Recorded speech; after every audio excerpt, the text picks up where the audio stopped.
దేవునికి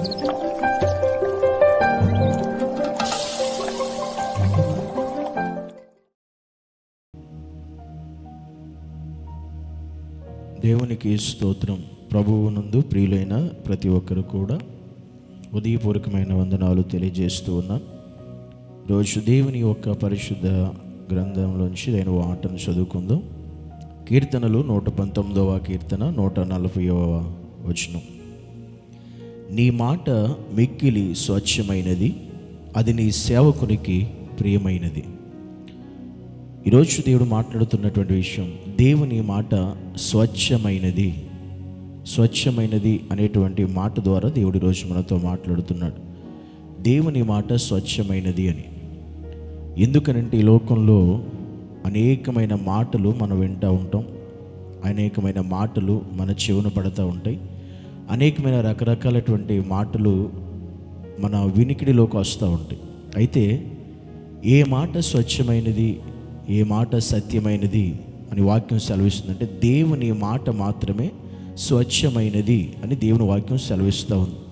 దేవుని సన్నిధిలో మన స్వచ్ఛమైనటువంటి మాటను మాత్రమే తీసుకునేవారుగా ఉండాలి.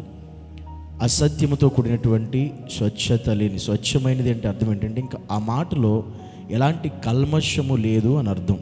ఆ మాటలో ఇంకెలాంటి అసత్యము లేదు అని అర్థం. ఆ మాటలో ఇంకెలాంటి తారతమ్యము లేవు, ఆ మాటలో కపటము లేదు, ఆ మాట నిజము, సత్యము. ఆ మాటను మనం ఖచ్చితంగా నమ్మొచ్చు, ఇంకెలాంటి సందేహపడనవసరము లేదు అనే దానికే స్వచ్ఛమైనది అనే మాట వాడతారు. కనుక ఈ లోకంలో ఏ మాట స్వచ్ఛమైనది అని అంటే దేవుని మాట స్వచ్ఛమైనది, అది నీ సేవకునికి ప్రియమైనది. దేవుని సేవకులకైనా, దేవుని నమ్మినటువంటి బిడలమైన మనకైనా, దేవుని వెంబడించే వారికైనా, క్రీస్తుని కలిగిన వారికైనా ఏ మాట మనకి స్వచ్ఛమైనది ఉంటుందంటే దేవుని మాట మాత్రమే.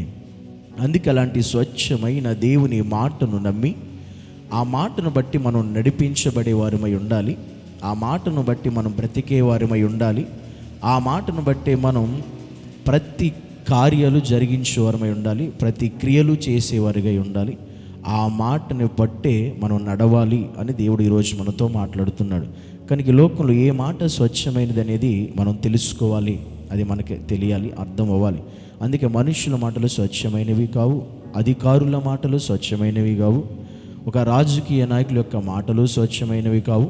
ఈ లోకంలో ఎవరు ఎన్ని రకాల మాటలు చెప్పినా వాటిలో స్వచ్ఛత అనేది మనకు ఉండదు.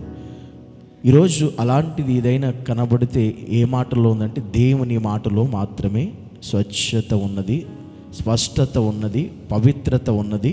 ఆ దేవుని మాట మాత్రమే స్వచ్ఛమైనది అనేది మనం స్పష్టంగా ఈరోజు మనం తెలుసుకోవాల్సిన ప్రాముఖ్యమైనటువంటి విషయం. కనుక అట్టి స్వచ్ఛమైనటువంటి దేవుని మాట మనకి చాలా ప్రియముగా ఉంటుంది. అది మనకి చాలా జీవితానికి చాలా క్షేమంగా ఉంటుంది. అది మన జీవితానికి ఒక ఆశీర్వాదకరంగా ఉంటుంది.